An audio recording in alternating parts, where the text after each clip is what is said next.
தெய்வம் நீ என்று உணர் யூடியூப் சேனல் உங்களை அன்புடன் வரவேற்கிறது.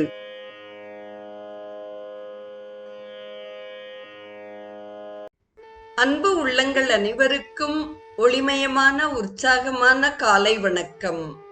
செங்கதிர் தேவன் சிறந்த ஒளியினை தேர்கின்றோம், அவன் எங்கள் அறிவினை தூண்டி நடத்துக என்ற ஆதவ பிரார்த்தனையுடன் இன்றைய நிகழ்வு உதயமாகிறது. இன்றைய ஸ்ரீ சௌரம் நிகழ்வில் ராமர் புகழ் பாடும் ராமாயண சுந்தர காண்டத்தில் காமுகன் ராவணன் வைத்த கெடு என்பது குறித்து நாம் சிந்திக்க இருக்கிறோம். லங்கேசன் வருவதை கண்டதும் அரக்கிகள் திடுக்கிட்டு எழுந்து அப்பால் ஒதுங்கி நின்றனர். காமத்தால் அறிவிழந்து தவிக்கும் அவன் வருகை ஜானகியின் மேனியை நடுங்கச் செய்தது. இரு கைகளையும் மார்புக்கு குறுக்காக கட்டிக்கொண்டு மரத்தின் அடிபாகத்தில் சாய்ந்து உட்கார்ந்தாள். அருகில் வந்த ராவணன் பிரியே ஜானகி என்று அழைத்தான். சீதை ராமனின் அழகிய வடிவத்தை நெஞ்சத்திலே இருத்தி, பிரபோ என்னை காப்பாற்றுங்கள் என்று கண்மூடி பிரார்த்தித்தாள். ஜானகி, என்ன யோசிக்கிறாய்? நீ எதுவும் யோசிக்க தேவையில்லை. என் வார்த்தைகளை நம்பலாம். என்னை பார், உன் நினைவால் அல்லும் பகலும் புழுவைப் போல துடிக்கின்றேன். இந்த நிசையிலும் கண் விழித்ததும் உன் நினைவு என்னை இங்கு அழைத்து வந்து விட்டது. சௌந்தரியவதியே, உன் அழகு வீணாவதை நீ விரும்புகிறாயா? தரையிலே படுத்து உடலை வருத்திக் கொள்வதால் என்ன பயன் கண்டாய்? உன் அழகு மேனி மெலிந்து விட்டதை காணும் பொழுது என் கண்களில் உதிரம் பெருகுகின்றது. பஞ்சுமெத்தை விரித்த கட்டில்கள் எத்தனையோ இருக்க இந்த மரத்தடியில் வெறும் தரையில் படுப்பதில் என்ன சுகம் காண்கிறாய்? நீ அணிந்திருக்கும் ஆடையை பார், அழுக்கு நிறைந்திருக்கிறது. உன் தங்கத் திருமேனியை தழுவ பட்டாடைகள் மலை போல் என் அரண்மனையில் குவிந்து கிடக்கின்றன. கணத்துக்கு கணம் என் உள்ளத்தில் காமத்தை ஏற்படுத்தும் கோமளவல்லி, உன் கேசம் அவிழ்ந்து கிடக்க என்ன பாவம் செய்தது? வாசனை நிறைந்த தைலங்களை தடவி நன்கு வாரி முடிக்க எத்தனை பணிப்பெண்கள் காத்திருக்கிறார்கள் தெரியுமா? ஏன் இவ்வாறு அலங்கோல நிலையில் காட்சி தருகிறாய்? என்னை துடிக்க விட்டு வேடிக்கை பார்ப்பதில் உனக்கு விருப்பமா? அல்லது உன் நாயகன் வந்து உன்னை மீட்டுச் செல்வான் என்ற நம்பிக்கையா? ராமனிடம் நீ என்ன சுகம் கண்டாய்? எல்லோரும் தொட்டு வைத்த வில் அவன் தூக்கி நிறுத்திய போது தானே முறிந்து விட்டது. அதில் என்ன வீரம் கண்டாய்? போகட்டும், அயோத்திக்கு அழைத்துச் சென்றானே, அங்கேயாவது உனக்கு சுகத்தை தந்தானா? இளையாள் மோகத்தில் கிழவன் சதி செய்து அவனுக்கு ராஜ்யமில்லை என காட்டுக்கு விரட்டி விட்டான். நிழலை போல பின்தொடர்ந்த நீ காட்டிலேதான் சுகத்தை கண்டாயா? கனியும் கிழங்குமே ஆகாரம். சீதை, ராமன் உனக்கு கொடுக்க முடியாது போன சுகத்தை நான் தருகிறேன். எழுந்திரு. இந்த கோலத்தை இப்போதே துறந்து என்னுடன் அரண்மனைக்கு புறப்படு. குபேரனுடைய பொக்கிஷங்கள் அனைத்தும் உன் காலடியில் கொட்டுவதற்காக குவித்து வைத்திருக்கிறேன். நாம் இருவரும் புஷ்பக விமானத்தில் ஏறி ஆனந்தமாக பவனி வரலாம் என்று ராவணன் காமத்தால் கலங்கி சிவந்திருந்த கண்களால் ஆசை ததும்ப அவளை பார்த்தான். வெறுப்பு தீ ஜுவாலையாக வீச அவனை பார்த்த ஜானகி பக்கத்திலே வளர்ந்திருந்த புல்லை கிள்ளி அவன் பார்வைப்பட வைத்தாள். பின்னர் அதை பார்த்து பேசுவது போல சொல்லத் தொடங்கினாள். அடே காமுகா, என்னை பொறுத்தவரையில் நீ இந்த புல்லுக்கு சமமானவன். உன் அழிவுக்காலம் நெருங்கிவிட்டது. அதனால்தான் இவ்வாறெல்லாம் பிதற்றுகிறாய். என் பிரபுவிடம் விளையாடுவது நெருப்புடன் விளையாடுவதற்கு சமமாகும். பாதாளத்தையே பிளந்து செல்லும் அவருடைய பானங்கள் உன்னை அழிக்க அதிக காலம் எடுத்துக்கொள்ளாது. ஜனஸ்தானத்திலே நிகழ்ந்த சம்ஹாரத்தை அறிந்தும் நீ இவ்விஷயத்தில் துணிந்திருப்பது உன் அசட்டு தைரியத்தையே காட்டுகிறது. உன்னுடைய செய்கையால் நீ மட்டும் அழியப் போவதில்லை, உன் வம்சமே பூண்டோடு அழியப் போகிறது. அதற்கும் இடம் கொடாதே. என் பிரபு ராகவன் கருணாமூர்த்தி. ஜென்ம விரோதியாக இருந்தாலும் தம்மை சரணாகதி அடைவானே ஆகில் அவனையும் காக்கும் உத்தம குணத்தை உடையவர். நாட்கள் ஆகிவிட்டனவே என்று யோசிக்க தேவையில்லை. என்னை அழைத்துச் சென்று அவரிடம் ஒப்படைத்து மன்னிப்பு கேள். உனக்கு ஓர் ஆபத்தும் வராது. உன்னை மன்னித்து அனுகிரகம் செய்வார். எனக்கு திருப்தி ஏற்படும் வகையில் ஏதாகிலும் செய்ய விரும்பினால் இதைச் செய். இது ஒன்றே என்னை மகிழ்ச்சிக்கு உள்ளாக்க வல்லது என்று கூறி முடித்தாள். சீதாதேவியின் வார்த்தைகள் அரக்கனின் உள்ளத்தில் இதத்தை கொடுப்பதற்கு பதிலாக அவன் கோபத்தை அதிகப்படுத்தியது. கைகால்களை உதறிக்கொண்டு என்று கர்ஜித்தான். அடி பெண்ணே, எனக்கு புத்தி சொல்கிறாயா? ராமன் வந்து உன்னை மீட்டுச் செல்வான் என்ற நப்பாசையே உன்னை இவ்வாறு பேச வைக்கிறது. அதற்காக உன்னிடம் எனக்கு கோபம் இல்லை. என் பிரதாபத்தை அறிந்தும் அந்த மானிடர்களிடம் நம்பிக்கை வைத்திருக்கிறாயே என்று உன் மீது பரிதாபப்படுகிறேன். கண்ணே, அவர்களால் இலங்கைக்குள் வர முடியாது. உனக்கு தெரியாதா? லட்சோபலட்சம் வீரர்கள் நடுக்கடலில் உள்ள இத்தீவை கண்ணை இமை காப்பது போல் காத்து வருகிறார்கள். அவர்களுடைய காவலை மீறி ஒரு சின்ன ஜந்துவும் இலங்கையுள் நுழைய முடியாது. ராமன் உயிருடன் இருக்கிறானா என்பதே சந்தேகம்.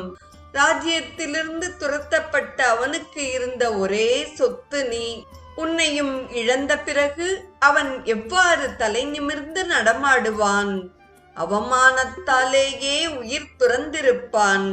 திரும்பி வர முடியாத பயணத்தை மேற்கொண்ட ஒருவனுக்காக நீ வீணாக துக்கம் கொண்டாடி உன் இளமையை போக்கடித்துக் கொள்ளாதே. இளமை மீண்டும் திரும்பாது. அனுபவிக்க கூடியதை இந்த வயதிலே அனுபவித்து விடுவதுதான் ஸ்லாக்கியம். வைதேகி, இத்தனை காலம் வராத ராமனா இனி வரப்போகிறான். ஒரு காலும் வரமாட்டான் என்றான் ராவணன். சீதை இரு காதுகளையும் கைகளால் பொத்திக்கொண்டு அவனை கடிந்து பேசினாள். அடே, என் நாயகனை பற்றி இனி ஒரு முறை அவ்வாறு பேசாதே. காலனும் அவரை கண்டு நடுங்குபவன். என்னை தேடி எங்கெங்கு அலைகிறாரோ? என் நம்பிக்கை வீண் போகாது. கிழக்கே உதிக்கும் சூரியன் மேற்கே உதித்தாலும் சரி, ஸ்ரீராமர் என்னை கைவிட மாட்டார். அவரை அடைந்தே தீருவேன். ஒன்றல்ல, இரண்டல்ல, 5000 வருஷம் காத்திருக்க வேண்டி நேர்ந்தாலும் நான் மனம் தளர மாட்டேன். என் உறுதியை உன்னால் கொஞ்சமும் குலைக்க முடியாது. என் முன் நிற்காதே. உன்னை பார்ப்பதே பாவம். ஏ பாவி, போய்விடு. நிற்காதே, இப்போதே போய்விடு.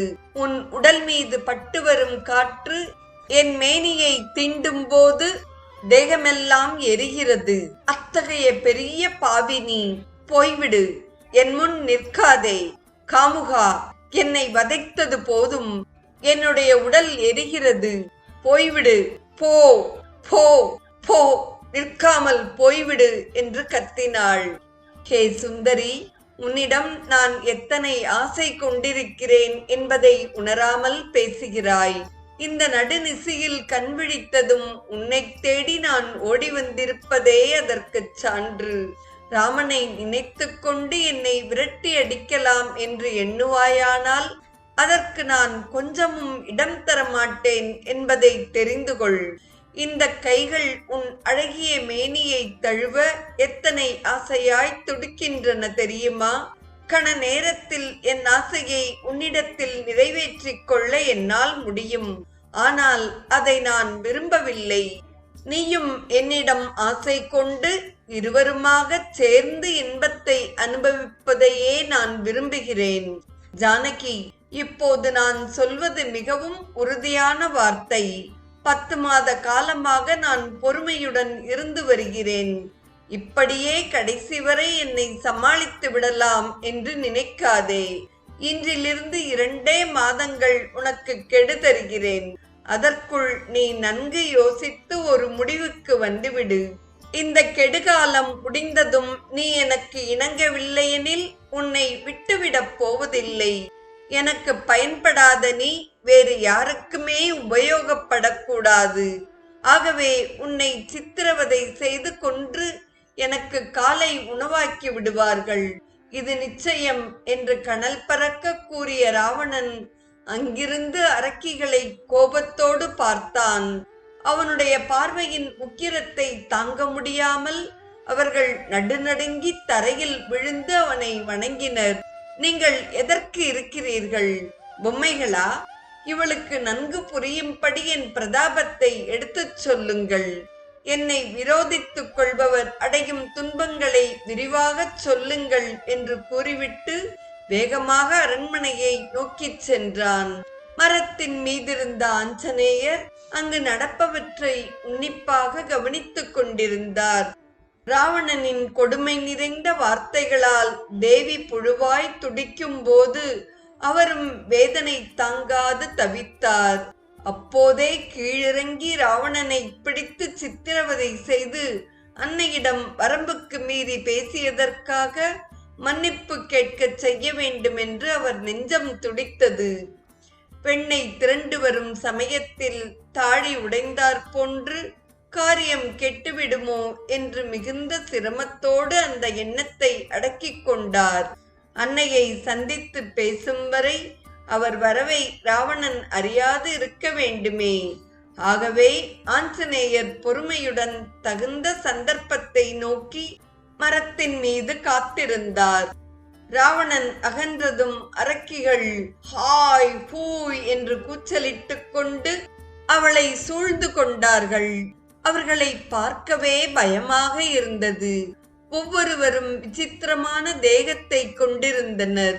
சிலருக்கு முதுகிலே தலை இருந்தது, சிலருக்கு ஒற்றை கண், இன்னும் சிலருக்கு வயிற்றிலே வாய், வேறு சிலருக்கு கழுத்திலிருந்து கைகள் தொங்கின. இப்படியாக கோர ரூபத்தை கொண்ட அவர்கள் சீதையை சூழ்ந்து கொண்டு பலவிதமாக மிரட்டினார்கள்.